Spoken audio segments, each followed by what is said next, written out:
तो हेलो मेरे प्यारे प्यारे शेर और शेरनियों, आप सभी का स्वागत है हमारे यूट्यूब चैनल बायोलॉजी वाला 18 में।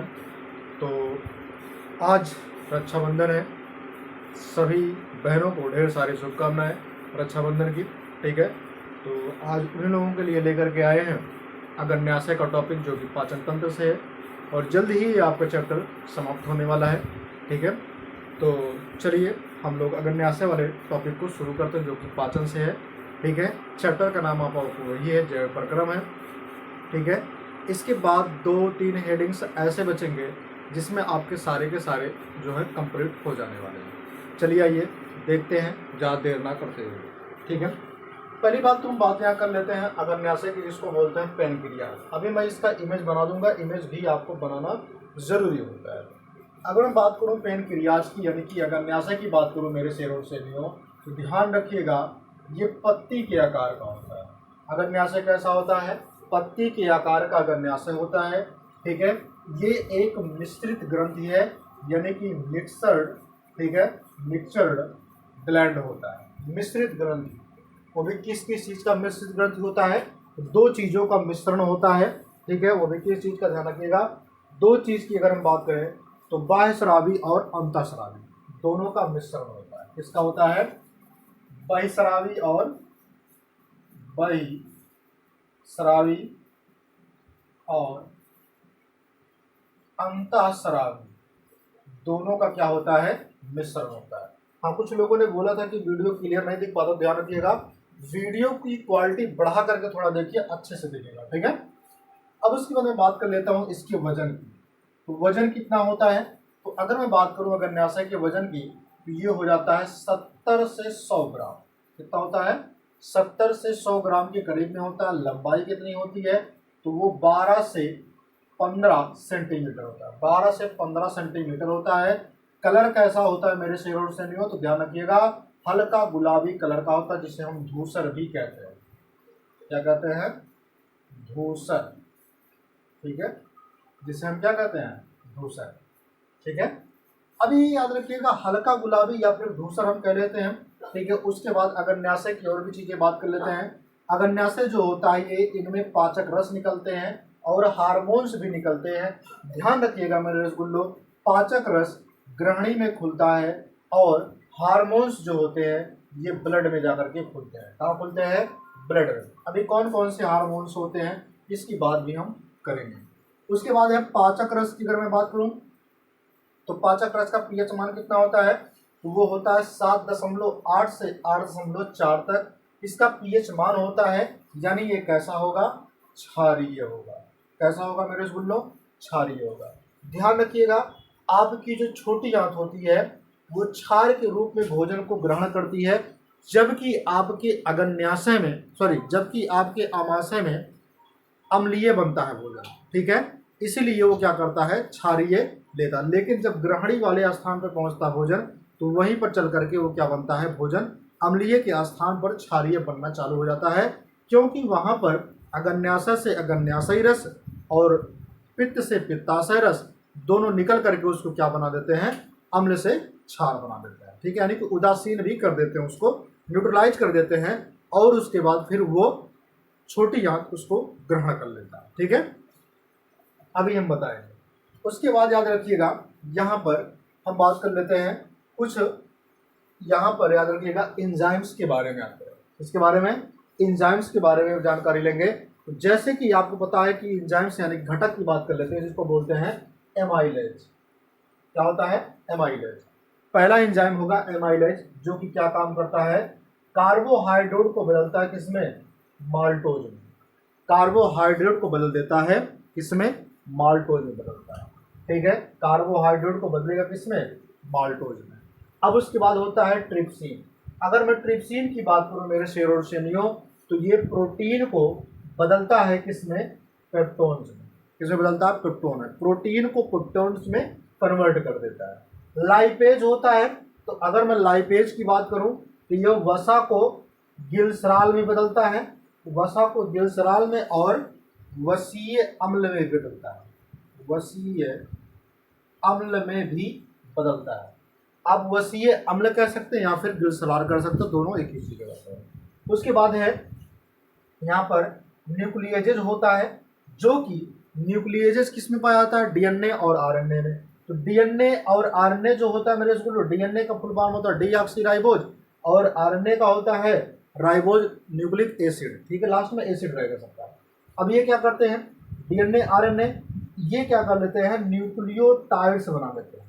क्या बना लेते हैं, न्यूक्लियोटाइड्स बना लेते हैं। उसके बाद एक और होता है जिसको बोलते हैं HCO3, ठीक है, या फिर CO3H, आप ऐसे भी कर सकते हैं। अब ये क्या करेगा, अम्लीय काइम को, काइम मतलब जब भोजन अग्न्याशय के ग्रहणी वाले हिस्से तक आ जाता है तब वहां पर भोजन काइम कहलाता है। तो अम्लीय होता है, तो अम्लीय भोजन क्या होता है, उसको हम काइम बोलते हैं। तब काइम भोजन को क्या कर देता है, उदासीन कर देता है। ये मैंने आपको बता दिया, ठीक है। अब यहाँ बात कर लेते हैं HCO3 की। तो HCO3 का इसका नाम क्या होगा, HCO3 को जिसको बोलते हैं बाई कार्बोनेट, क्या बोलते हैं, बाई कार्बोनेट आयन होता है।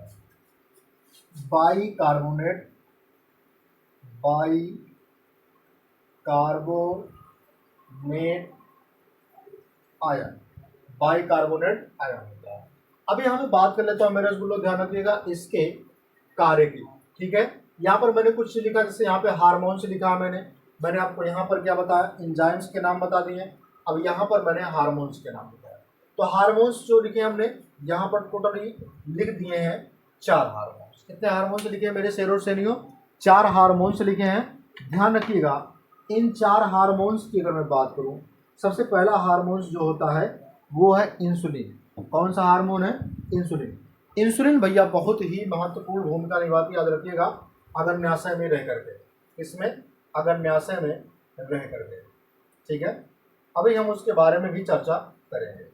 तो तब तक पहले मैं इसको रब कर दूं, क्योंकि साइड में मैं क्या कर दूं, फिगर भी बना सकते हैं, ठीक है। पेनक्रियाज का फिगर भी बना सकते हैं। तो चलिए पेनक्रियाज का भाई फिगर भी बना लेते हैं। ये ना, मैंने इसको पहले रब कर दिया, ठीक है।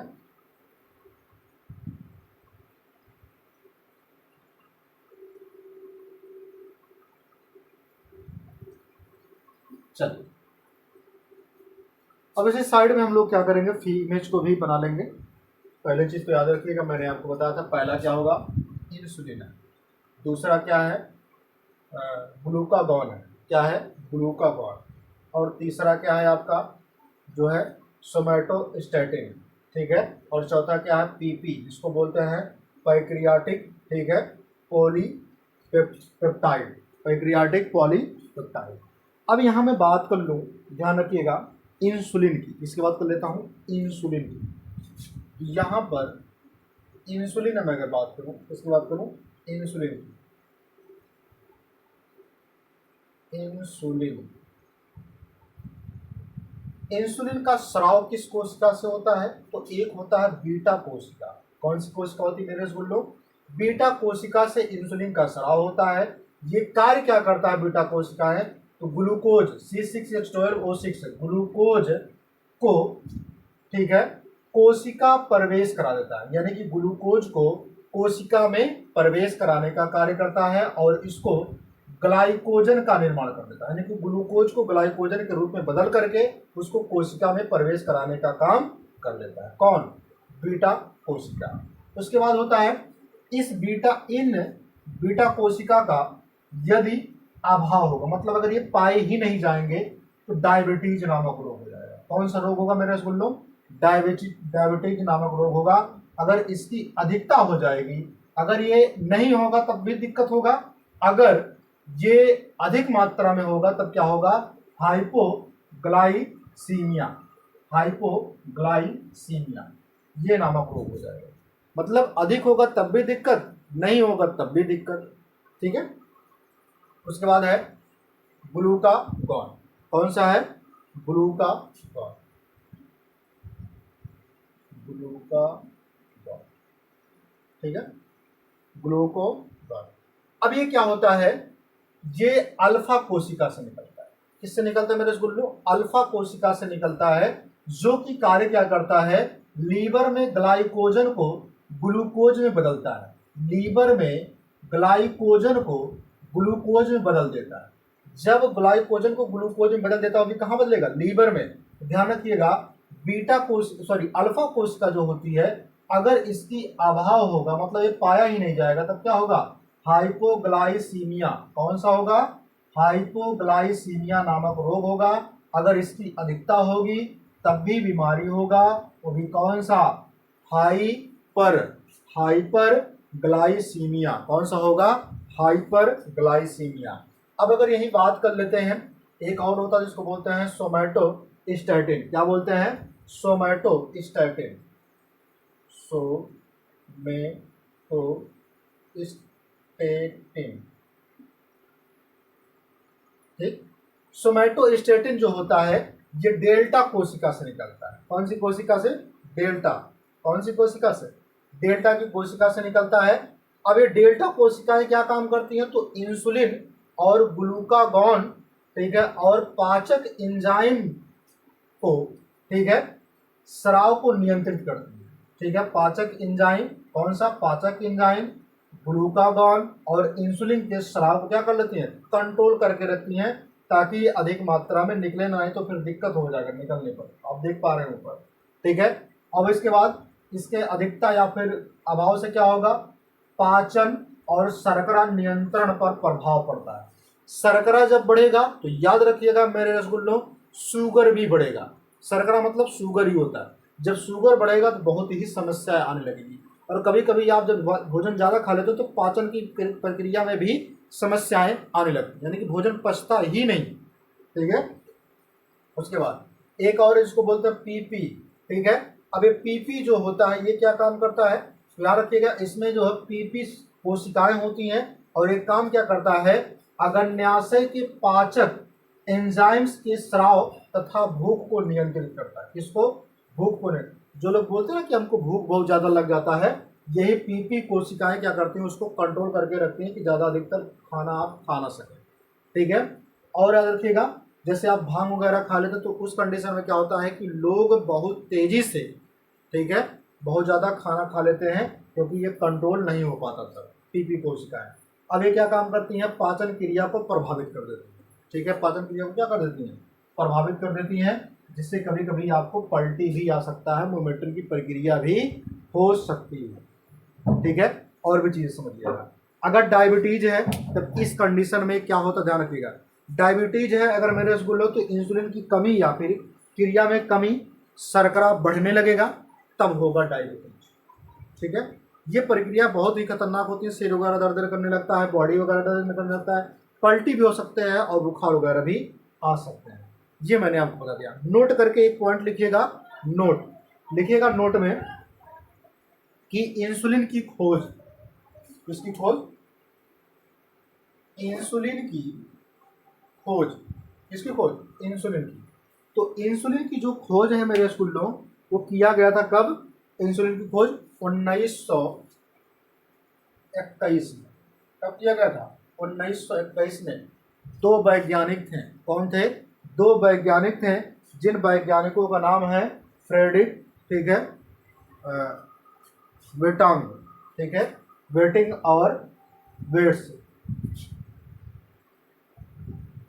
वेटिंग और वेट्स, ये दो वैज्ञानिक, ठीक है, वेटिंग और वेट्स, ये दोनों ही वैज्ञानिक थे, जिनका पूरा नाम अगर मैं लिखना चाहूँ तो यहाँ पे लिखा चार्ल्स, ठीक है, एक मिनट, चार्ल्स पूरा नाम क्या, हाँ, वेस्ट,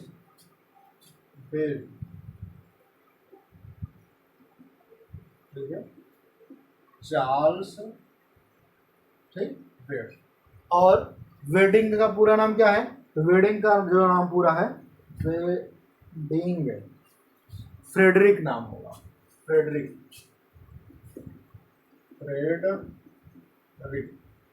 वेडिंग, ठीक है, ये पूरा नाम। दोनों वैज्ञानिकों ने इंसुलिन की खोज की थी। अब मैंने आपको बता दिया, अब यहाँ पर क्या कर लेते हैं, इमेज को बना लेते हैं, ठीक है। चलिए आइए इमेज को बनाते हैं। मैंने आपको बताया कि ये गुलाबी कलर का होता है, तो चलिए उसी इमेज में लगभग इसको हम बनाएं। ठीक है,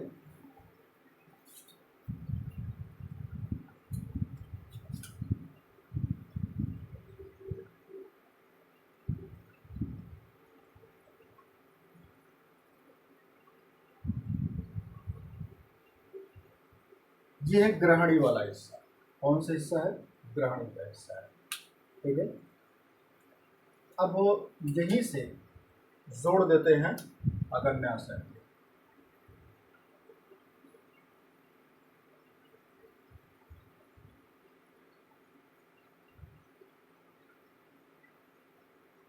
ठीक है,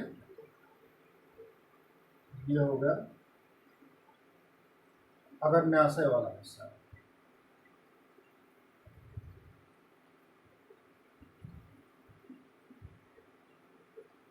आप ऐसे भी करके इसको जोड़ सकते हैं।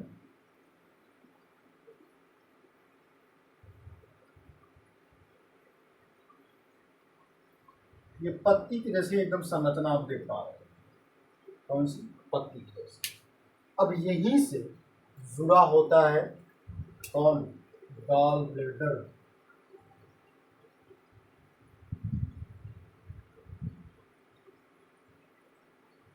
यहीं से जुड़ा होता है।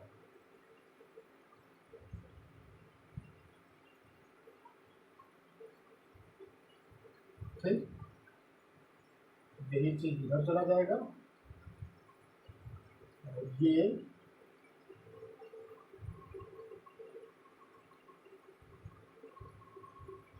यहाँ पर।